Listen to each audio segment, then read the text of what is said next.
ఎలా ఉన్నావు? నువ్వు నిజంగానే క్వశ్చన్ అని అడుగుతున్నావా రాధిక?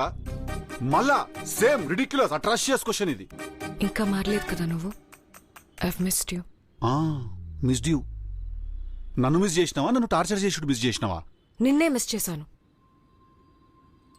నిన్ను మోసం చేశాను కదా అని నువ్వు నా మనసులోంచి ఏం లేకుండా పోవు. మన ఇద్దరి గురించి ఆలోచించాను. మన ఇద్దరి స్టోరీ వేరేలా ఉంటే బాగుండేదేమో అని అనుకోని రోజు లేదు. అవ్వా కూడా నింటే ఏమనుకుంటాడు తెలుసా? పాపం ఈ పిల్లగాడు వాళ్ళ ఇంటర్ కాస్ట్ ఇష్యూస్ వల్ల వాళ్ళ తల్లిదండ్రులు ఒప్పుకోకపోతే వాళ్ళు పాపం ఇట్లా విడిపోయిన అమర ప్రేమికులు అనుకుంటాడు వాళ్ళు. లేదు నీకేమైనా మెమరీ లాస్ ప్రాబ్లం ఉన్నదా?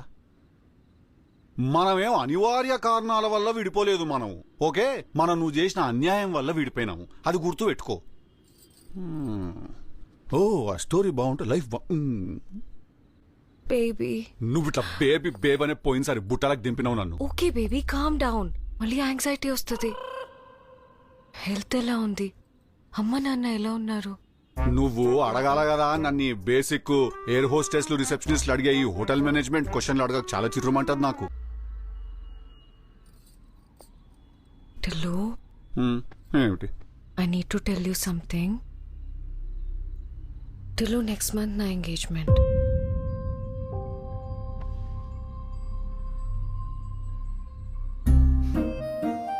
కంగ్రాచులేషన్స్. విజయ్ అని ఒక బిజినెస్ మ్యాన్ బెంగళూరులో. అండ్ 6 months లో పెళ్లి. ఓకే, ఆంధ్ర తెలంగాణ అయిపోయింది, ఇప్పుడు బెంగళూరులో పెట్టు కేజీఎఫ్ ఆఫీస్. నువ్వు కూల్. అదంతా కాదు టిల్లు, నీ చెప్పేది విను ప్లీజ్.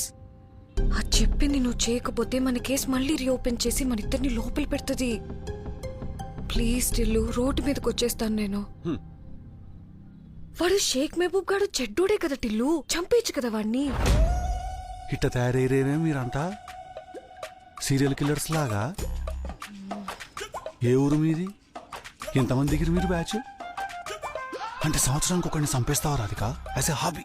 పోనీ అట్లా చూసుకున్నా నీ ప్లానింగ్ అన్నా బెటర్గా ఉండేనే. నువ్వు రోహిత్ ని చంపినవా? నీ ఎక్స్ బాయ్ ఫ్రెండ్ ని. నువ్వు సింపుల్ గా కాలర్ పట్టుకొని దప్పని కూడా దెబ్బకు చచ్చిపోయినాడు. కథం, single shot. It's a respect నీ మీద నాకు. ఇలా ప్లాను బాలే, గలీజ్ ప్లాను. లడ్డు పెట్టి చంపమంటారు నన్ను. లడ్డువా? లడ్డు.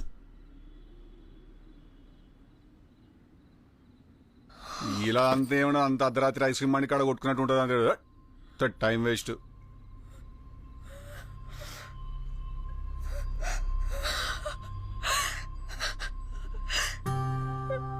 నువ్వెందుకు ఏడుస్తున్నావు రాధిక? ప్రతిసారి నేను ఏడవలసిన టైంలో నువ్వు ఏడుస్తే మళ్ళీ నేనేం చేయాలా? సరే నువ్వు వదిలేసి నువ్వు పోయి పెళ్లి చేసుకోపో. నీ వరకు రాకుండా చూసుకుంటా నేను. You have no idea what this means to me. Tillu, నా ఎంగేజ్మెంట్కి వస్తావా? దేనికైనా ఒక లిమిట్ ఉంటుంది రాధిక. మా చిన్న తాత ఏం చెప్పిండు తెలుసా? తాగినాక కక్కండి, తప్పు లేదన్నాడు. కానీ కక్కినాక మళ్ళా తాగితే సిగ్గు లేదన్నాడు. Okay, I don't understand, but I understand.